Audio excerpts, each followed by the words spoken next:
Kung kaya mo to, kaya ko rin. Tingnan nyo. Ay, nasukamon ko.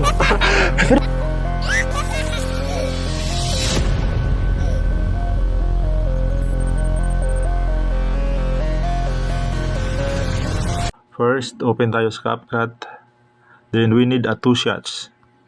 Yung isa, to. At yung ikalawang shot is only the background. So set ito sa overlay. Diyan. And punta siya sa second layer. Then move to the right. And ipapantay natin sa first shots. Ito. Add tayo ng cutout. Then customize